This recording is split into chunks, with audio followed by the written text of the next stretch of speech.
Mettons-nous en présence du Seigneur dans cette vidéo parce que c'est important. Ouais, vous savez, en Afrique, beaucoup de personnes rejettent totalement Dieu, la notion de Dieu. Beaucoup de personnes refutent totalement la notion de Dieu. Et est-ce que c'est une bonne approche? Point d'interrogation. Est-ce que Dieu existe vraiment? Point d'interrogation.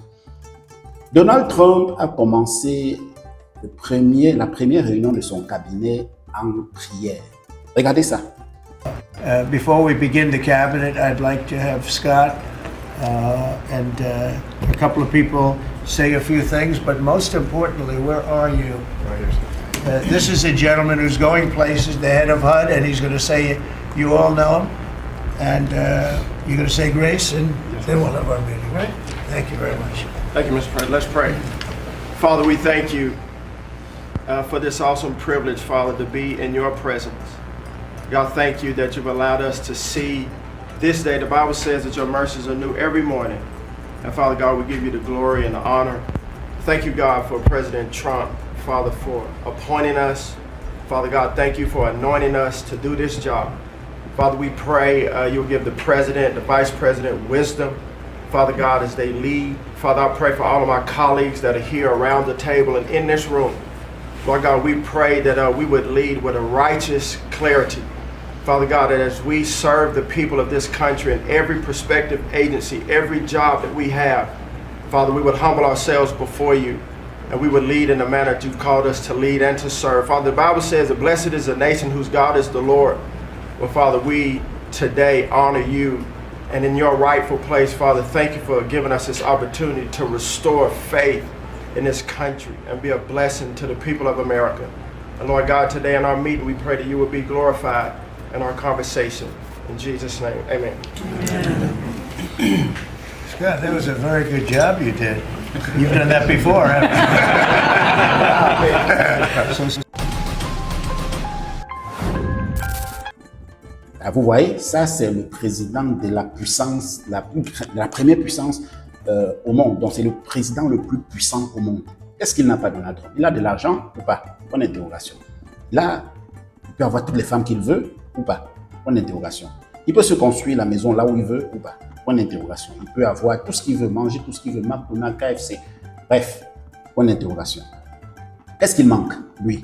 Point d'interrogation. Mais il est assez humble pour commencer la première réunion de son cabinet. Ses proches, le cabinet, c'est ses proches collaborateurs avec qui il gouverne la première puissance mondiale. Et gouverner la première puissance mondiale, c'est-à-dire en quelque sorte gouverner le monde, parce que vous avez vu vous-même depuis qu'il a pris le pouvoir l'impact de Donald Trump sur la géopolitique mondiale. Donald Trump commence par une prière. Chez nous en Afrique, beaucoup de personnes tendent à mal comprendre la chose, très mal comprendre la chose. Je suis apte, je suis à même, je suis prêt à faire une vidéo ici où, si vous ne comprenez pas bien, vous allez croire que je suis en train de demander de ne pas prier. Parce que les Africains sont toujours dans l'exagération. L'exagération. Vous voyez, Donald Trump ne fait pas la prière chaque matin au travail avant de commencer le travail. Ça, on l'aurait dit. Je veux dire quoi? C'est pas ce que vous avez vu là, c'est pas tous les jours. Il l'a fait à la première session avec son cabinet. Il va probablement le faire de temps en temps. Voilà. Donc, vous voyez qu'il n'y a pas d'exagération là. Il y a dose normale. Et les Africains, quant à eux, si on autorise ce style de pratique au lieu du travail, ça risque de devenir ça, le travail, et le travail risque de devenir l'exception. C'est ça, les Africains, toujours dans l'exagération. Nos rituels africains, nos rituels des crânes, nos animistes, notre animisme, notre culte des ancêtres, nous ne devons pas l'oublier. C'est notre part de chemin pour arriver à Dieu. Nous les Africains. Mais je dis, il ne faut jamais refuter la voie par laquelle les autres passent pour arriver à leur Dieu. On a tous le même Dieu. Il n'y a pas deux dieux, il y a un seul Dieu. Mais il y a plusieurs façons d'arriver à ce Dieu.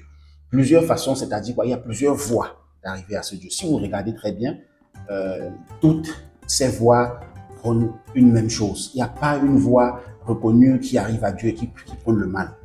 toutes ces voix prônent la même chose. En général, c'est le bien. Les Africains veulent arriver à Dieu par l'exagération. Ils se disent que c'est en parlant à Dieu matin, midi, soir, en mettant le travail au dernier plan, que Dieu va écouter les prières. Non.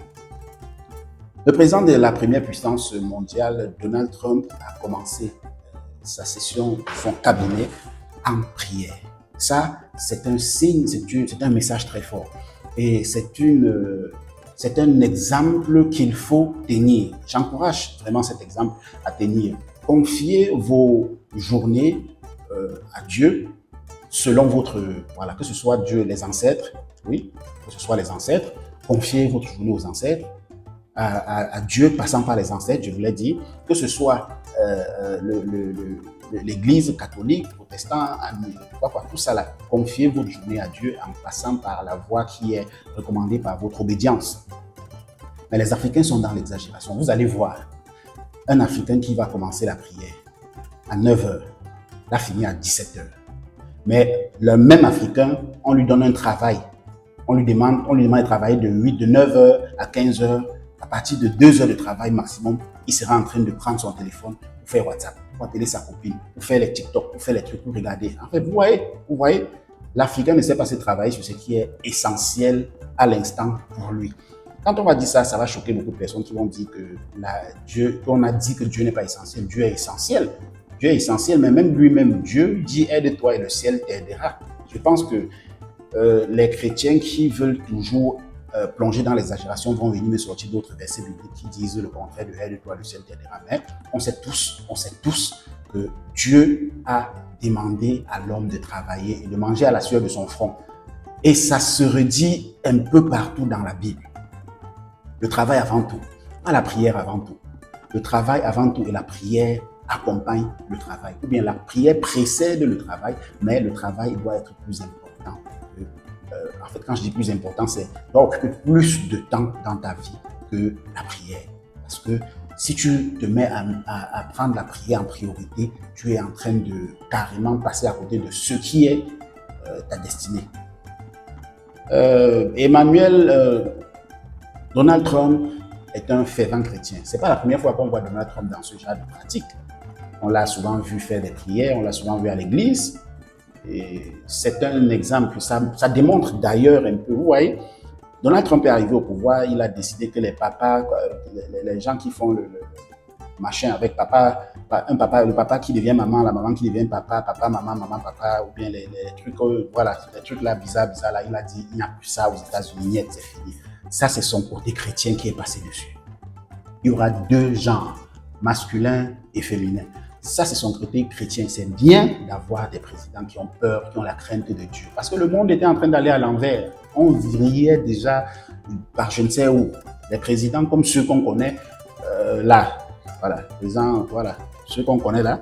Eux, c'est beaucoup plus des présidents qu'on peut voir dans les églises, mais à des occasions, lancement de la cathédrale, renouvellement de la cathédrale de ci, machin, voilà, cérémonie de ci, voilà. Quand vous voyez un président chrétien, un président qui a peur, qui a la crainte de Dieu, vous le savez. C'est important. Les Africains devraient copier, pas le fait d'avoir prié ou d'avoir prié lors du conseil, mais le fait de mettre son Dieu en avant tout. Mettre son Dieu en avant ne veut pas dire mettre son Dieu partout et occuper toute la journée avec Dieu. C'est là où les Africains plongent toujours dans l'exagération et ça devient grave.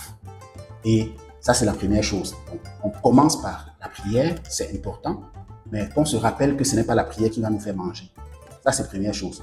Deuxième chose, la prière, son Dieu, aller vers son Dieu n'est pas toujours aller à l'église catholique seulement. Ce n'est pas aller à l'église protestante seulement. Ce n'est pas aller chez les musulmans seulement. Même les animistes, passer par les ancêtres, c'est une autre façon d'aller à notre Dieu, qui est le même Dieu. Donc, ceux qui sont souvent en train de vouloir sélectionner, non, chez vous c'est pas bon, non, chez vous c'est bon, non, chez vous c'est pas bon. Je ne sais pas si votre obédience vous autorise à juger, mais je pense que vous faites très mal. Vous faites très mal. Laissons chacun suivre la méthode dont il ou elle a opté pour atteindre son Dieu. Avant que les colons arrivent avec protestants, musulmans, machin, blablabla, avant que les colons arrivent avec ça, nos parents, Nos parents, ils allaient où? Qu'est-ce qu'ils faisaient? Bonne interrogation. Est-ce que nos parents étaient morts, ils sont tous partis en enfer depuis des millénaires? Parce que le monde est vieux. Le monde est très vieux et l'Afrique est le berceau de l'humanité. C'est en Afrique qu'on a trouvé les plus vieux ossements. Les Africains qu'on avait trouvés là, ils ne connaissaient pas catholiques, protestants et tout. Voilà. Ils avaient leur manière d'aller. Mais ils louaient tous. Ils louaient Dieu. Mais comment? Bonne interrogation. Restons vigilants. Abimte.